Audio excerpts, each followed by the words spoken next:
I'm Mark Bell, and you're catching me on my 10-minute walk. Today we're talking about self-actualizing and self-actualizers. To be a self-actualizer, this is somebody who is a go-getter. This is somebody that writes their own story. This is somebody that takes the initiative to head in the direction that they want to go in, and they do it over and over again. I'm going to give you guys a quick example of some self-actualization that we're going to actually do right here. So I'm on a 10-minute walk. Before I did the 10-minute walk, I agreed that I was going to do a 10-minute walk, and now I'm actually on the 10-minute walk. But a couple things that have helped me in my life have been to say something to myself and then actually get it done. So we're going to do that right here. I'm walking down the street, and I'm going to go and touch that pole over there. See that pole over that way? Down yonder, it says no parking on it. I'm going to actually physically touch that. Why am I going to engage in that practice? Because it's something I just told myself that I'm going to do, and it's something I'm going to follow through with and actually do.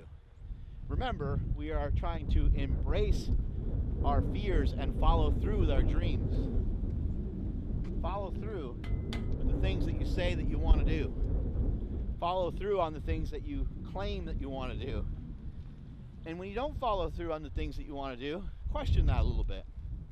Say, that's odd. I thought I wanted to lose weight. Now here I am eating Ben and Jerry's. What does that mean to you? What happened? Where did you slip up? Being a self-actualizer, let me get back to that topic. You are someone that you're not a creature of your circumstances. You are a creator of your circumstances. You create situations. You create and you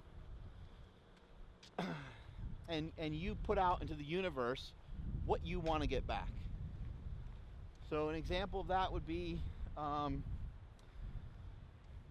want to start a business. I have a business that I'm working on right now. Trying to think of how much I can say about it. Okay, I can say this about it. I'm starting a new business. Okay. If you want to start a new business, you have to think about what are some of the things that you want to do within this business, and how do you get this business going?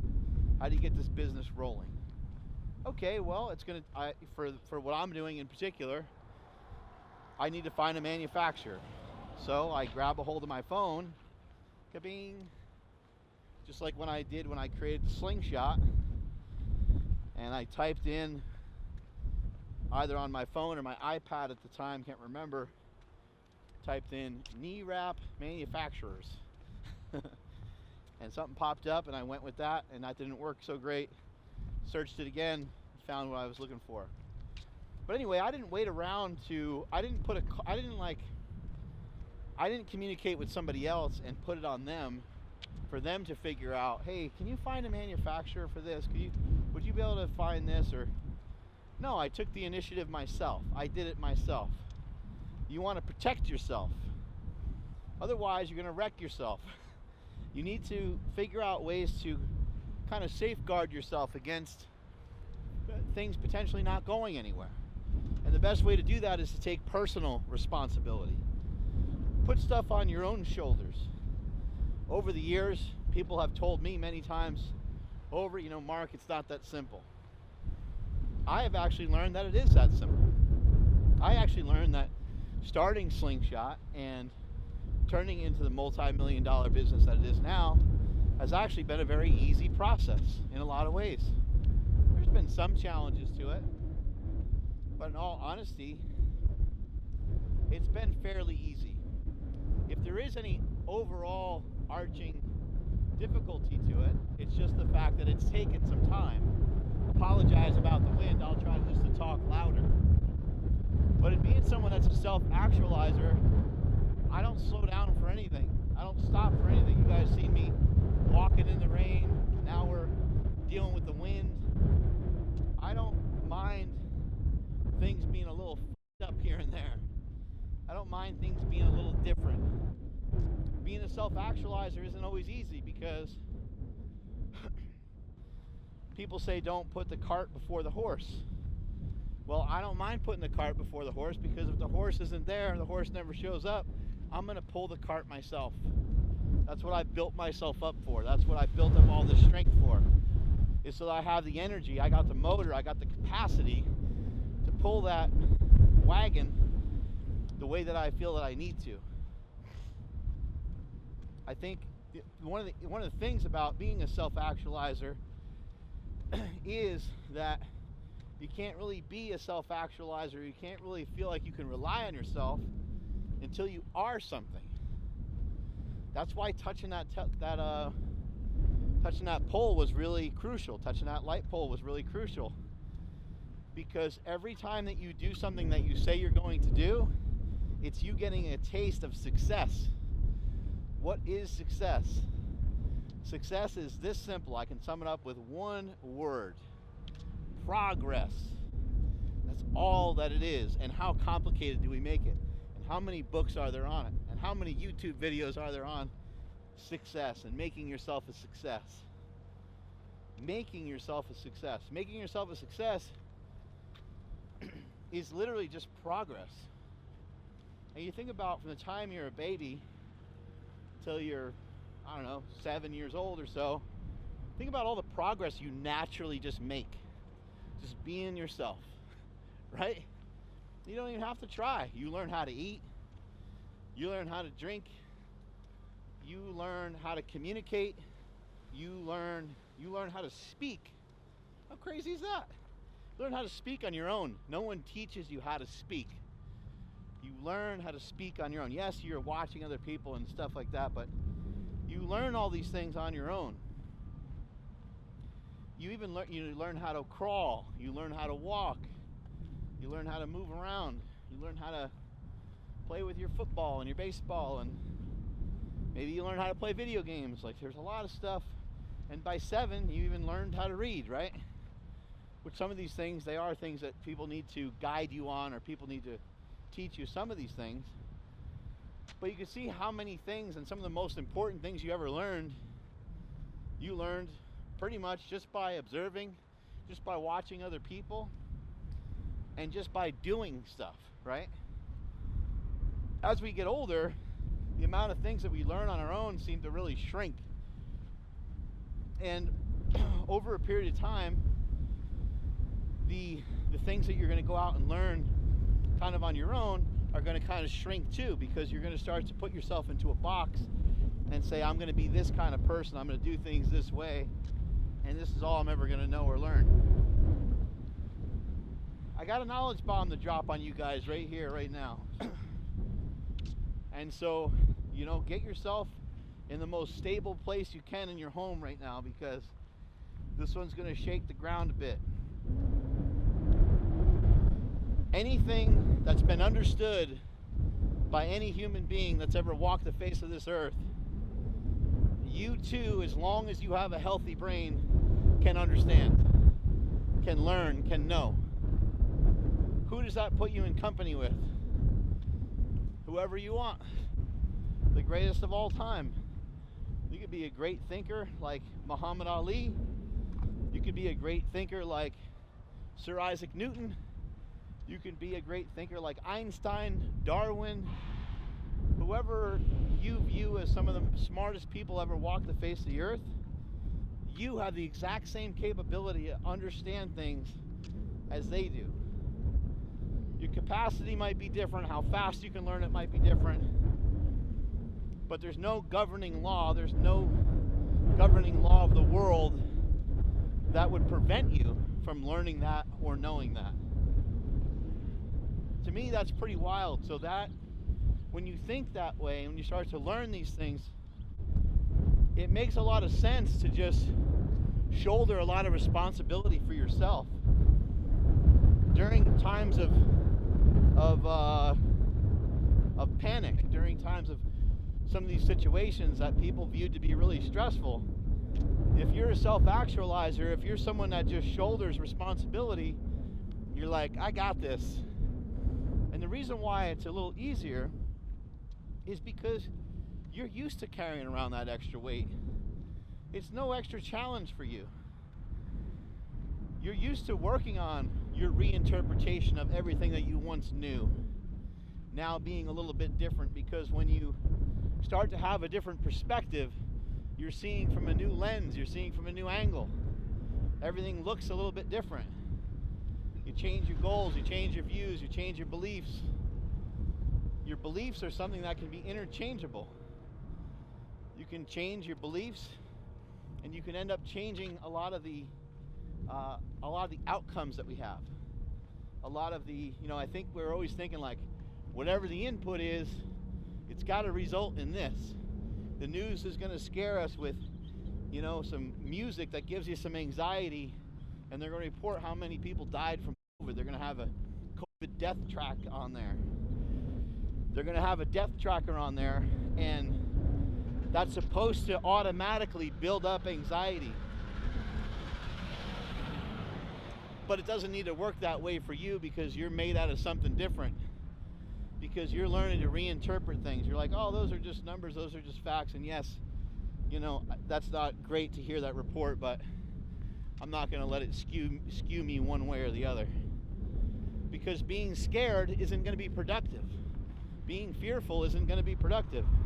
It's not going to assist or help in any fashion to help save lives, to be more fearful or more scared. So in being a self-actualizer, what does it actually do for your business? What does it actually do for your life? It's transformative in every single way possible.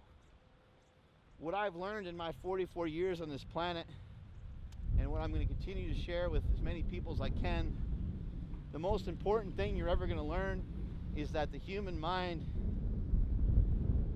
the capability, the capacity of the human mind is infinite. And no one can tell you otherwise. What we're able to know, what we're able to learn, what we're able to do, what you are able to do. You might not give yourself that much credit. You might not think you're that good at stuff. I always thought that. I felt the same way. That's how I know about these things. The capacity of the human mind is infinite. The most important thing you're ever going to learn is about mindset.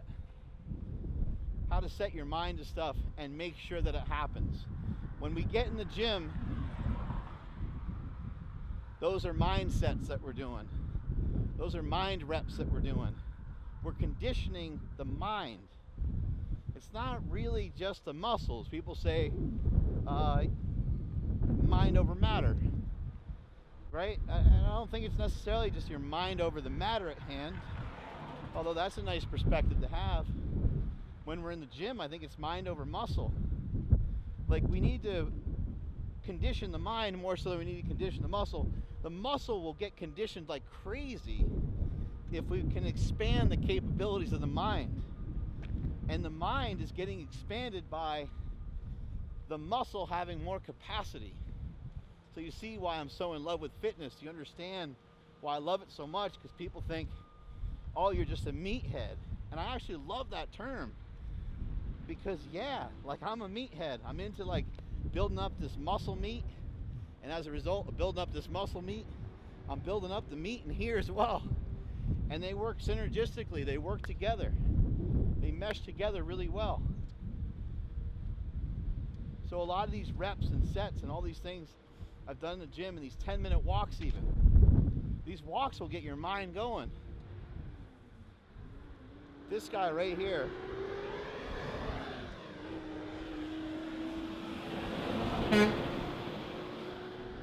Smelly Bell fan, some earbuds.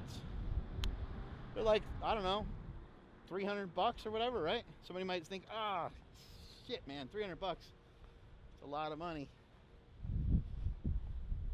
But to be able to listen to stuff on your 10-minute walks all the time, priceless. Or get whatever pair that fit your budget, okay? But I highly recommend get something that you can stick in your ear or put over top of your ear. I think a lot of times we can't afford not to get these things. And if you're a self-actualizer, you will be a person that figures out a way to make that work. When I was a boxer, I trained with Mike Tyson's trainer, Kevin Rooney. When I decided to become a power lifter, I went to Columbus, Ohio. I moved from California with my wife to Columbus, Ohio to train with Louis Simmons and to be at Westside Barbell. When it was time for me to work on becoming a professional wrestler and following that dream, I trained in Louisville, Kentucky. Many, many times in my life, I have figured out and found a way. I didn't have any money at that time. I just made it happen. That's what being a self-actualizer is all about. And this whole entire time, sacrificing for the unknown, not knowing where the next paycheck is coming from, not understanding why I can't find a car that works for more than 2 weeks without blowing up on the freeway. Not being able, looking at my bank account and seeing insufficient funds over and over again. Not even having enough money in my bank account to pull any money out of it because you need like at least 25 bucks in there or whatever it was. I lived through a lot of those things. Over a period of time, I learned not to be a victim. I learned to take control. I learned what I could control. And what is the ultimate thing that you can control? It's right between your ears, right here. Can't be controlled by who the president is.